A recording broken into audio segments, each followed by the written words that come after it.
Good day, everyone. We are the Group 2, and today we will be presenting to you the vibrant world of Philippine dance, guided by the remarkable legacy of a true pioneer. In a country as rich in culture and tradition as the Philippines, dance serves as more than just entertainment. It is a living history, a narrative woven into the very fabric of our identity. Yet for many years, these precious movements and stories faced the risk of being lost to time.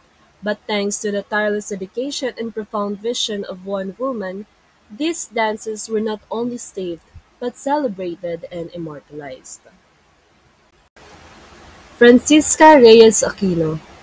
Si Francisca Reyes Aquino is a pivotal figure in Philippine arts, revered as the mother of Philippine folk dance.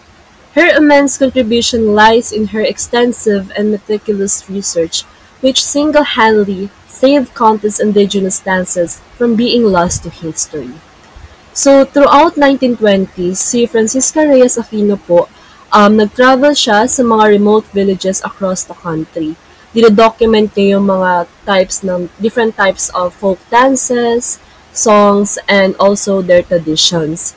Isa po sa mga naging groundbreaking work niya is kinompile niya itong mga data niya into books. Isa sa mga naging sikat na book niya is yung Philippine Folk Dances and Games noong 1926.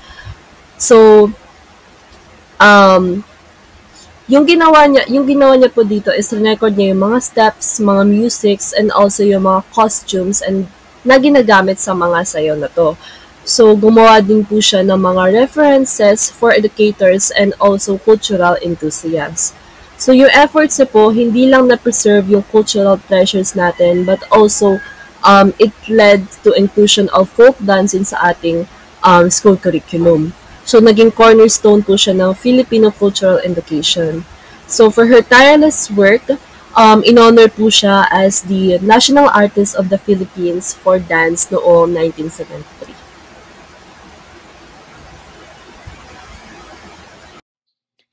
Direct cultural mimesis means that art does not just vaguely symbolizes life.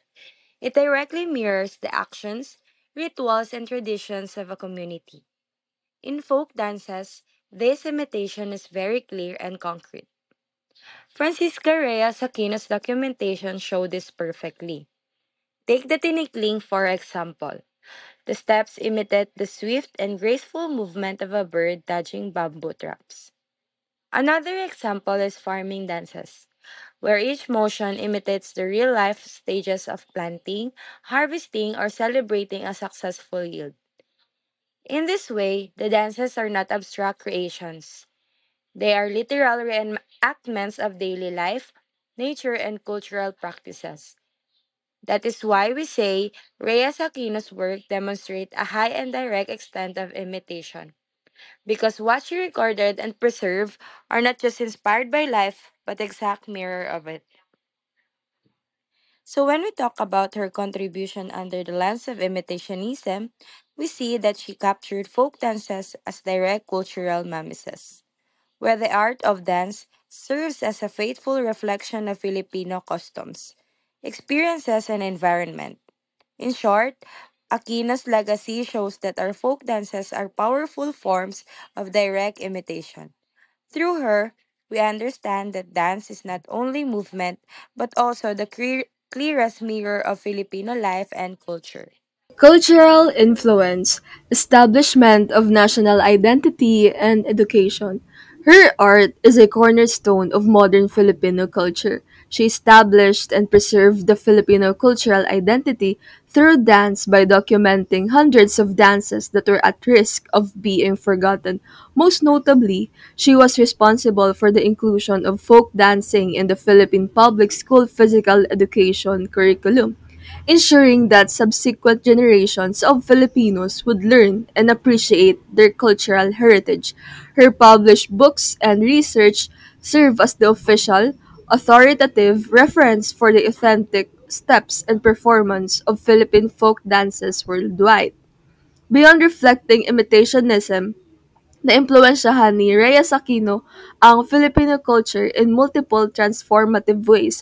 First, naging cultural preservationist siya during a critical period when Western influences threatened to eclipse indigenous traditions. Ang kanyang sistematikong dokumentasyon ng folk dances simula 1920s ay nag-save ng di mabilang na cultural expressions mula sa pagkawala ng mga neto ng tuluyan. Second, she revolutionized Filipino education sa pamamagitan ng pagsama ng folk dance sa physical education curriculum na nag-i-ensure na ang mga kabataang Pilipino ay matututo at appreciate ang cultural heritage. Through the Bureau of Education noong 1940s, umabot ang kanyang work sa public at private schools nationwide na nagtulak sa folk dance bilang cornerstone ng cultural education. Third, Reyes Aquino fostered national identity at pride by demonstrating that Filipino culture was worthy of scholarly study and artistic celebration. Ang kanyang paniniwala na heritage must not be sacrificed for progress ay nagsilbing saklolo para sa cultural preservation.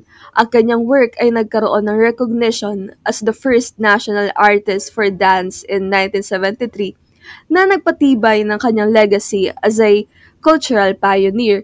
Finally, her influence extended beyond the Philippines through international performances and academic recognition na nagpapakita ng Filipino culture sa buong mundo at pagiging inspirasyon sa mga susunod pang henerasyon ng cultural workers at dance.